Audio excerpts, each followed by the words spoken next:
ब्रह्मर्षि विभांडक बड़े महान तपस्वी और अमोघ वीर थे, अर्थात अभी तक कभी वीर उनका पतन ही नहीं हुआ था। उनके प्रतापी पुत्र ऋष्यशृंग का जन्म कैसे हुआ है मैं बताता हूं। विभांडक मुनि परम पूजनी, महान तेजस्वी, कश्यप गोत्री, कोई भी देवता उनके सामने टिक नहीं सकता, ऐसी प्रचंड तपस्या। वो एक कुंड में खड़े होकर के जल में मंत्र का अनुष्ठान कर रहे थे। दीर्घ काल तक महान कष्ट सहते हुए मंत्राकार वृत्ति। तस्य रेतः प्रचस्कंद दृष्ट्वा अप्सर उर्वशीम। देखो अभी चरित्र सुना, एक तपस्या का और एक श्री कृष्ण मित्र का। श्री कृष्ण अब तपस्या।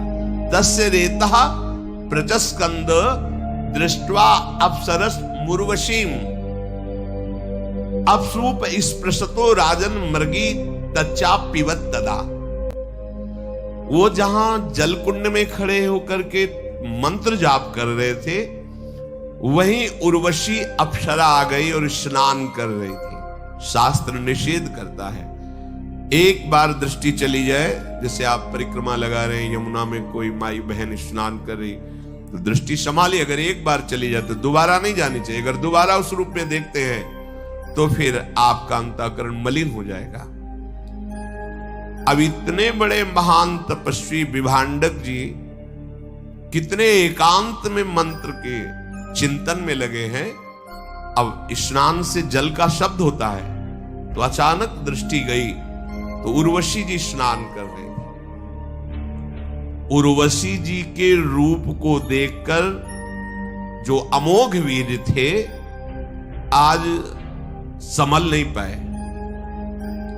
उर्वशी ने कुछ कहा नहीं, यहां तो अर्जुन के समीप गई थी। श्री कृष्ण बल और तपस्या बल में अंतर है। उनका वो अमोघ वीर इतना मन व्यथित हुआ, कुछ छुआ नहीं, कुछ नहीं कि उर्वशी को जाके स्पर्श, कुछ नहीं, केवल दृश्य देखा, मन विचलित हो गया। तो एक मनोवाह नाड़ी, अगर मन विचलित हो गया तो मनोवाह नाड़ी स्थित ब्रह्मचर्य को भी स्खलित कर देती है। वीर स्खलित हो गया और वीर उसी कुंड के जल में, और वो लहरों से किनारे आ गया। इतने में एक मृगी प्यास से व्याकुल थी तो जो जल पिया, तो एक देव कन्या थी। लोक सृष्टा भगवान ब्रह्मा जी ने उसको अपराध विमोचन के लिए कहा था। किसी अपराध से किसी मुनि का अपराध कर दिया था, तो ये मृगी का उन्होंने श्राप दे दिया था। तो उन्होंने कहा था, जब तुमसे एक ब्रह्म ऋषि का वीर्य तुम्हारे उदर में जाएगा और एक ब्रह्म ऋषि ही प्रकट होगा तो तुम मृग योनि से मुक्त हो जाओगी।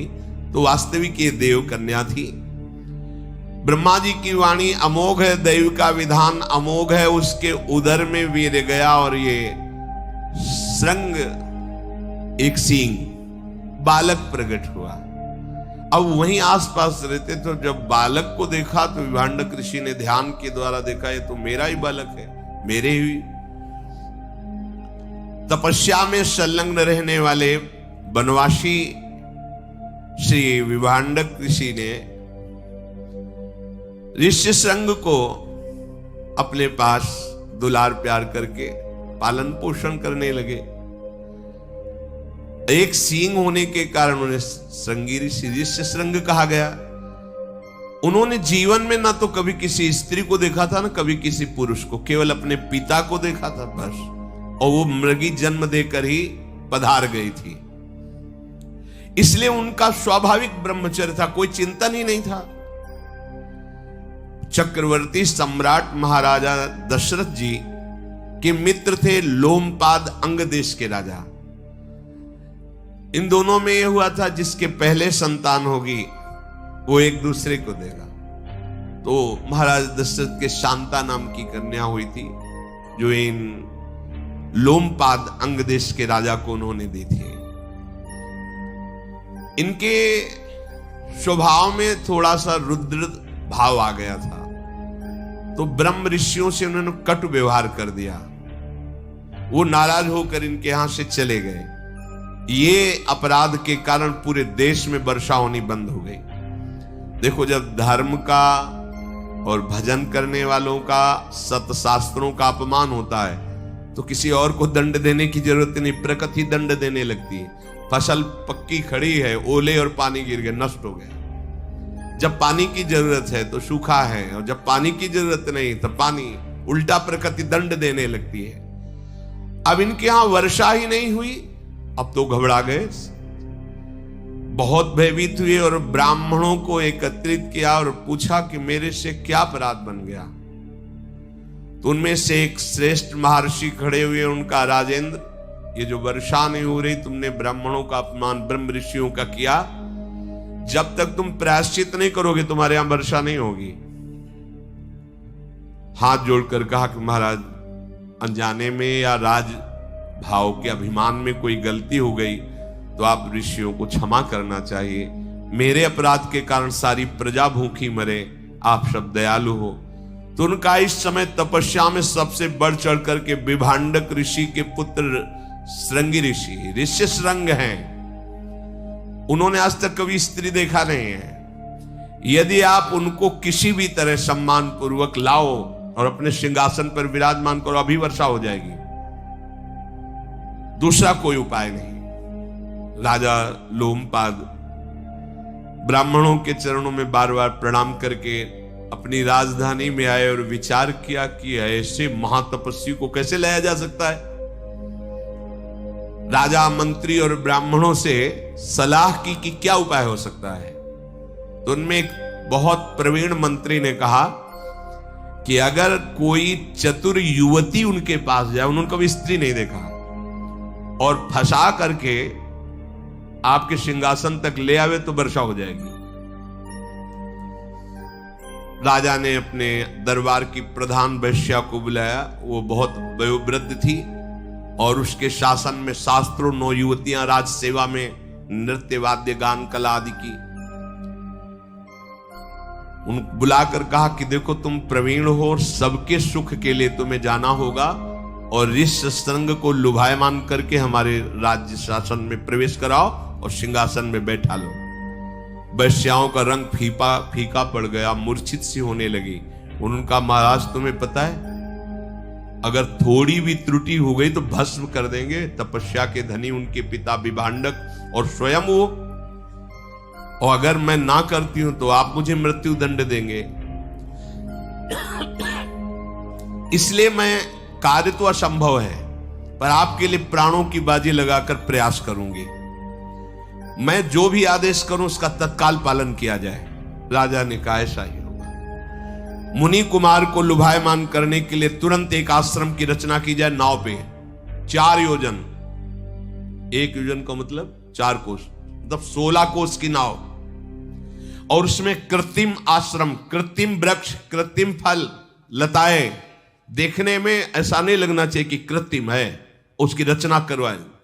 वो तो राजा है, आदेश हुआ, 16 कोस की नाव, ऋषियों के आश्रम, और ऋषि कौन, सब नवयुवती वैश्याएं, वही सब अपने श्रृंगार में। व्यवस्था करने की आज्ञा हो गई। प्रचुर धन लगा करके सुंदर श्रृंगार युक्त आश्रम नाव में, ऐसा ना पता चले कि नाव है। अब उस बूढ़ी वैश्या के द्वारा शिक्षित जो उसकी पुत्री थी, बहुत ही चतुर, बहुत ही सुंदर थी, उस नाव को कई कोस दूर लगाया गया। राज कर्मचारी गुप्त रूप से पता लगाए कि विभांडक ऋषि आश्रम से कब बाहर जाते हैं। तो बोले, हफ्ते में एक बार निकलते हैं, पिपली, बरगदी ऐसे फल लाते हैं, कंदमूल फल, और उसी का 1 हफ्ते पाकर भजन करते हैं, फिर 1 हफ्ते जाते हैं। बड़ा ही सुंदर दिव्य तपस्या से उस आश्रम का प्रभाव था, बड़ा रमणीय था। विभांडक ऋषि फल लेने के लिए गए हैं, ऐसा जे ही गुप्तचरों से मिला, उसने अपनी पुत्री को, वो कांप गई कि मैं ऋषि के पास जा रही हूं, पुनः वापस आ पाऊं कि ना पाऊं, क्योंकि रुद्र दृष्टि हो जाएगी तो भस्म हो जाएंगे। जाओ तुम राजा के लिए प्राण देना, ये हम प्रजा हैं, हमारा धर्म है, इसलिए तुम जाओ, बहुत सावधान रहना। ऋषि कुमार बिल्कुल भोले भाले हैं, आज तक किसी मनुष्य को नहीं देखा स्त्री की बात क्या है। डरते हुए वो आश्रम में पहुंची और देखा कि ऊर्ध्व नेत्र किए हुए वो बैठे हुए हैं, दिव्य तेजो में कांप गई। पर अपने राजा के कार्य को संपादन करने के लिए समीप गई। खड़े हो गए ऋषि संग, कोई ऋषि पधार, उन्होंने देखा ही नहीं था स्त्री।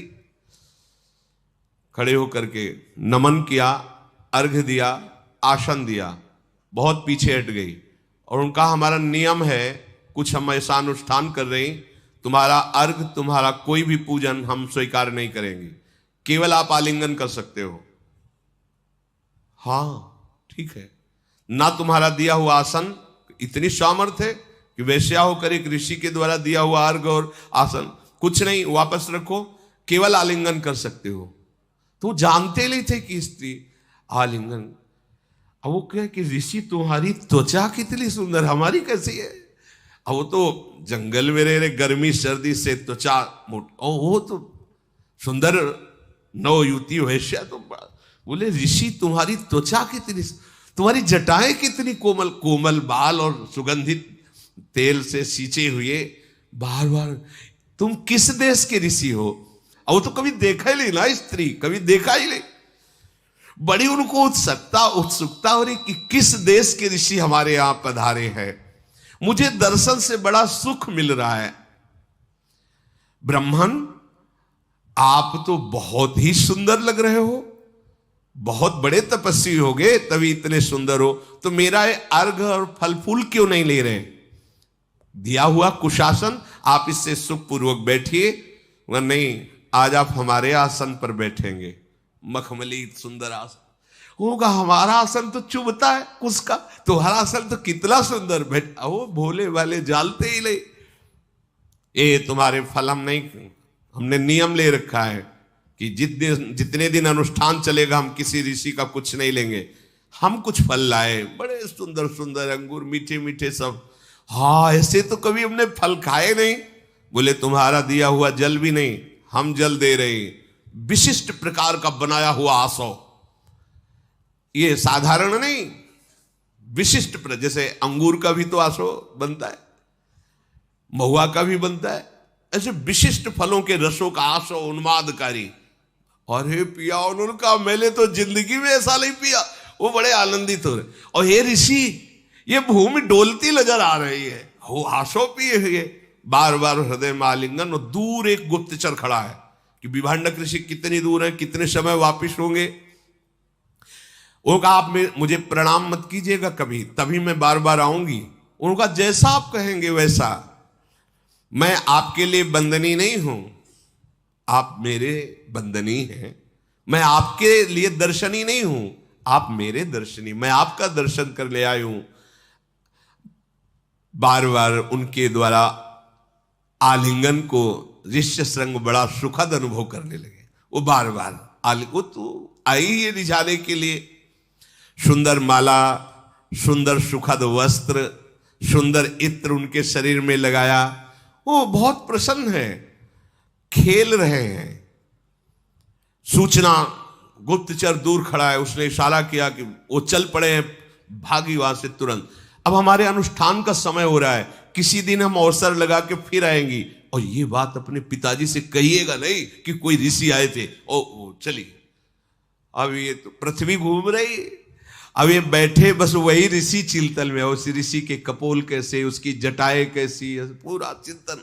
चलो आगे फिर चल जाइए। तो अखंड हरि अनंत हरि कथा। श्री राधा वल्लभ लाल की।